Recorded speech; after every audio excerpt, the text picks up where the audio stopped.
ఏ ప్రభుత్వం కూడా బాబాసాహెబ్ అంబేద్కర్ గారిని పరిచయం చేయలేదు.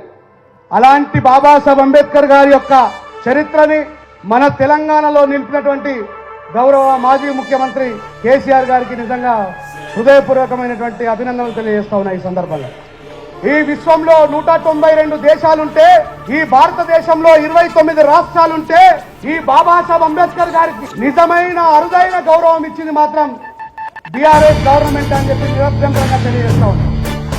శిఖరాయమానంగా ఆకాశమంత ఎత్తు ఉండేటటువంటి మనందరికీ మార్గదర్శనం చేసేటువంటి ప్రపంచంలోనే కాదు, ఇండియాలోనే కాదు,